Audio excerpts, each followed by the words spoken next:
Provavelmente você conhece Bonnie e Clyde, o casal de criminosos mais famoso do mundo. Certamente, quando o brasileiro pensa em romance e bandido, a dupla que vem à cabeça de primeira é Lampião e Maria Bonita.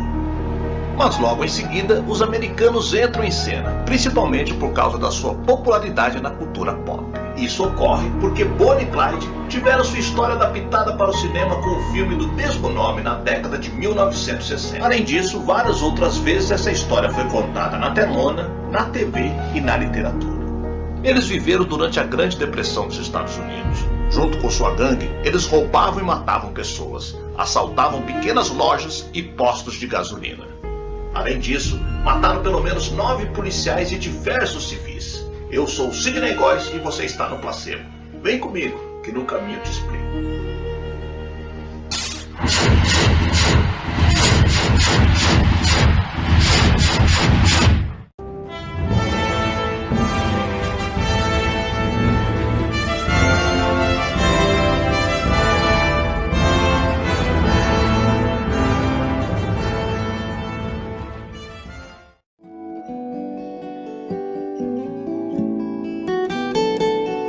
Bonnie Parker e Clyde Barrow conheceram-se em 1929. Separados primeiro pela prisão dele e depois pela prisão dela, iniciaram em 1932 2 anos de assaltos e assassinatos, que só terminaram com a morte dos dois, o fim do Romeu e Julieta do crime, como eram apelidados pela imprensa da época. Bonnie e Clyde conheceram-se no estado norte-americano do Texas, quando ela tinha 29 anos e ele 30. Cada um encontrou no outro a resposta para sobreviver à Grande Depressão que tinha acabado de começar.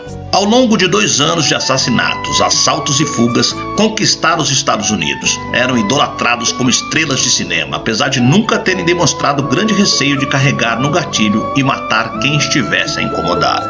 Vistos como 2 símbolos da luta contra o terrível Estado opressor, tornaram-se ícone da cultura popular norte-americana antes ainda de morrer. Bonnie, de cabelo loiro avermelhado, com faces suaves e sardas, a quem só faltava alguns centímetros para ser uma atriz de cinema, media apenas 1,52 m de altura. Já Clyde é descrito como um rapaz atraente, de cabelo e olhos castanhos, que vestia normalmente um terno cinzento com riscas largas.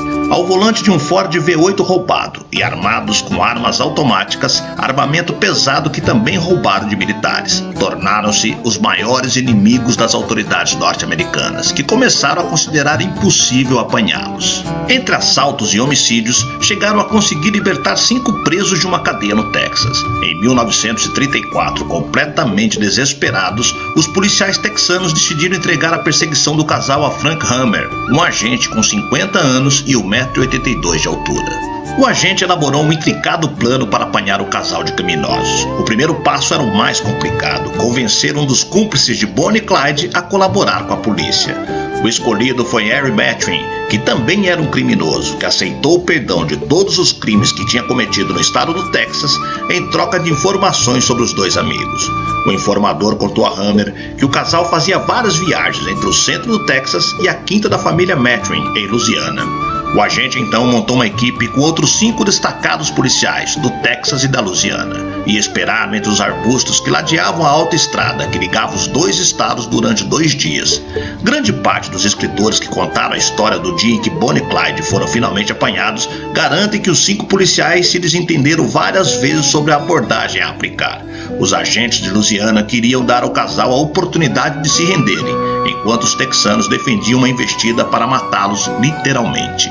Em 23 de maio de 1934, os 5 policiais interceptaram o carro de pai de Harry Matrin, que viajava à frente do casal, e obrigaram-no a parar o carro na beira da estrada. Minutos depois, apareciam Bonnie e Clyde ao volante do famoso V8 cinzento. No carro, traziam 4 espingardas de utilização militar, uma pistola e uma caixa com 10 a 12 armas diferentes. Quando viram o carro de pai de Matrin parado, encostaram. Para Frank Hammer e companhia, era o momento de atacar. Os 6 policiais dispararam uma torrente de tiros e uma das balas atingiu Clyde diretamente na cabeça, que morreu instantaneamente. Assim que perdeu a consciência, o carro começou a descair e os agentes achavam que Bonnie, ainda viva, estava a tentar fugir. Quando se aproximaram do carro, Bonnie só gritava. Frank Hammer disparou 2 tiros a queima-roupa e matou a mulher de 34 anos. Mais tarde, explicou por que é que não hesitou. Odeio arrebentar a cabeça de uma mulher, especialmente quando ela está sentada. Mas se não tivesse sido ela, tínhamos sido nós. Às 9h30 da manhã, a operação tinha acabado.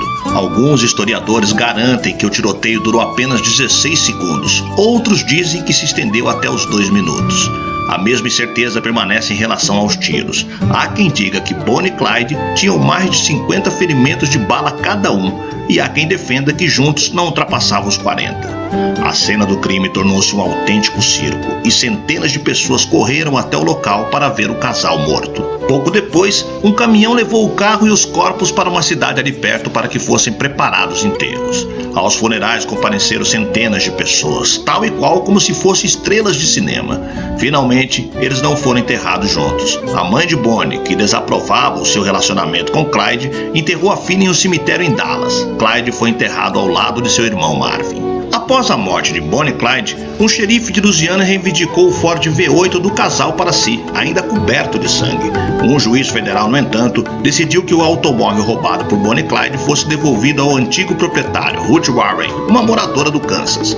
Pouco tempo depois, Warren vendeu o carro para Charles Stanley, um professor anticrime que visitou feiras com o carro da morte e as mães de Bonnie e Clyde como se fossem atrações de circo, ainda com os buracos de bala. O carro é agora a atração no lobby de um cassino em Nevada, uma pequena cidade da Califórnia.